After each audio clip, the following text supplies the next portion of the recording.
Hello, I hope you're doing well. As you can see, I have a rather interesting display in front of me.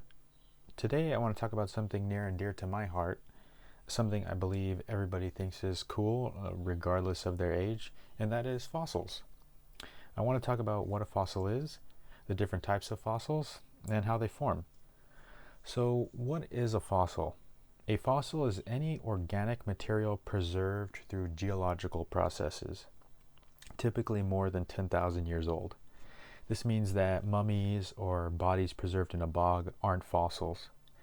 Now, I want to impart on you just how exceptional any fossil is. 99% of all life that has existed on this planet is extinct, and less than 1% of that remaining 1% is recorded in the fossil record. This means that we have a tremendous amount of life missing from the fossil record. It is very difficult to become a fossil. Hard bits like shells and bones preserve the best, while soft bits like skin and organs just wither and decay.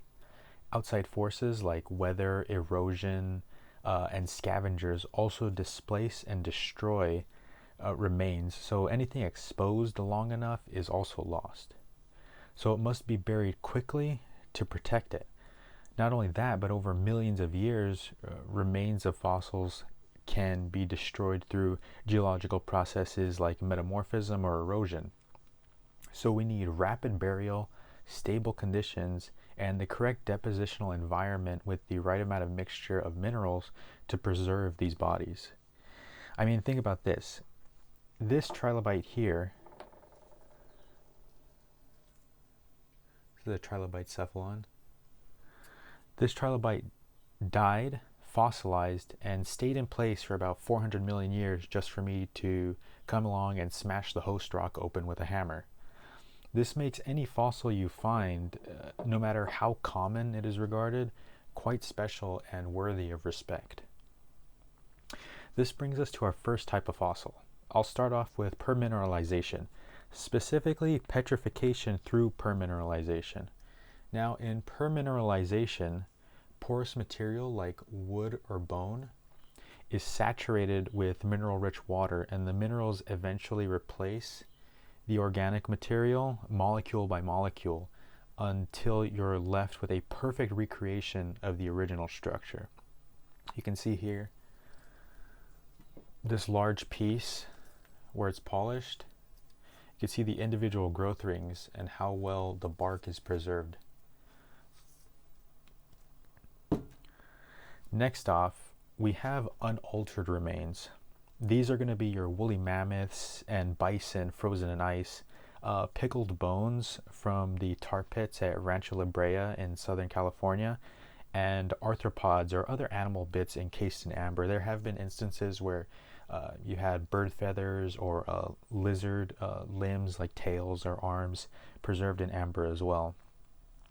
Now, unaltered remains are exceptional because they preserved not only the actual organic material, including flesh and bone, but in the case of frozen animals, even blood and stomach contents as well tell us about their diet, which is really interesting.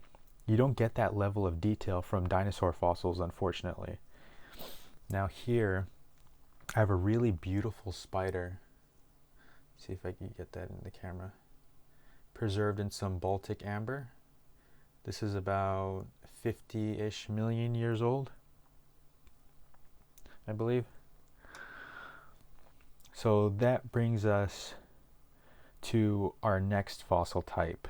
So here we have something really interesting. The ichnofossils or trace fossils. Ichno in Greek means track.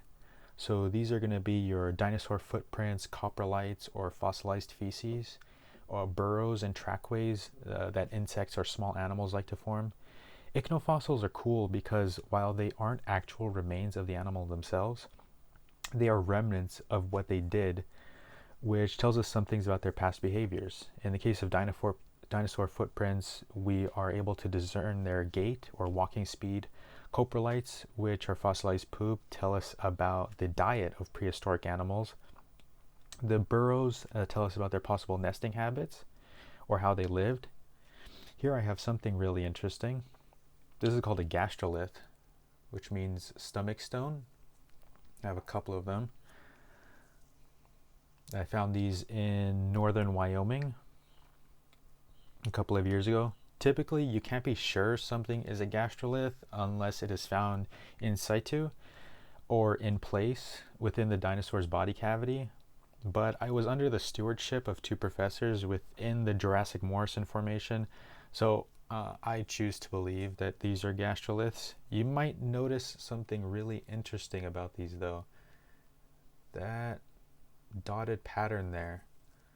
I believe this might be the remnants of a bryozoan, possibly Archimedes.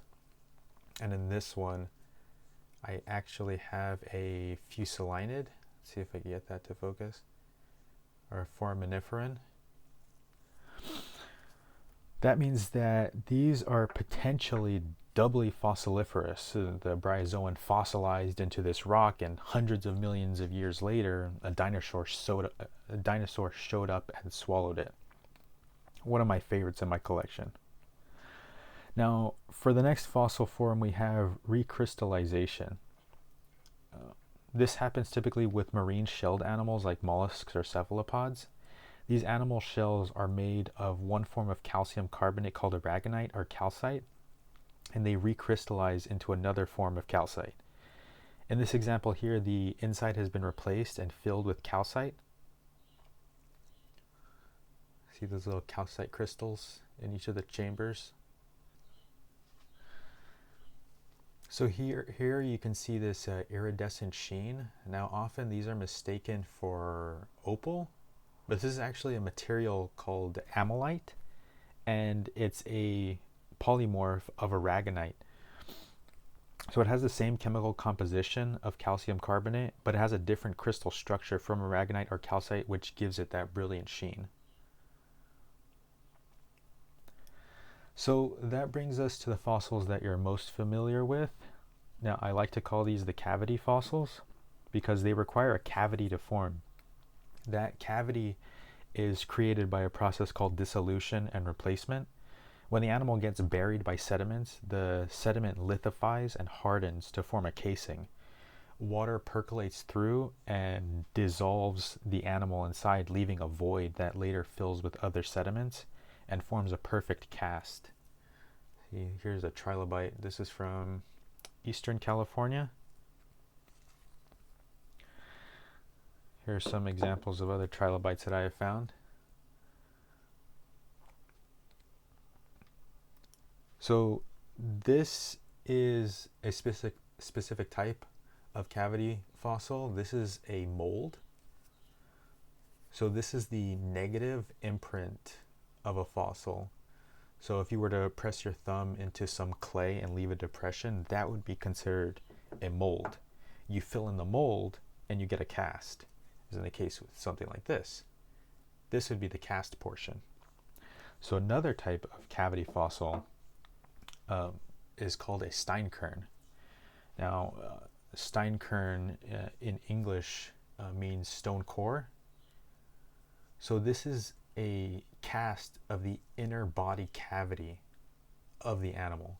So in this case, this is an ammonite that I found in the Triassic Union Wash Formation in Nevada. This is about 250-ish million years old.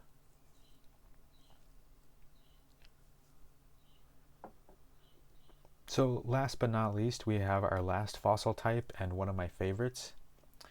This is called a carbon film, and these are formed through a process called carbonization. The animal is buried and compressed. The rest of the organic material decays away and leaves the carbon behind. These are really interesting because soft tissues don't preserve well if they do at all, and this creates a really cool shadow effect that shows us the shape of the animal's body around the skeleton. Some examples are Triassic ichthyosaurs of Nevada, insects of the Green River Formation, or this fish here. This fish is from the Eocene Green River Formation of Utah, Wyoming, and Colorado, and it's about 50 million years old. Anyway, that's all I have for you guys today. I hope you enjoyed and learned something, and as always, take care.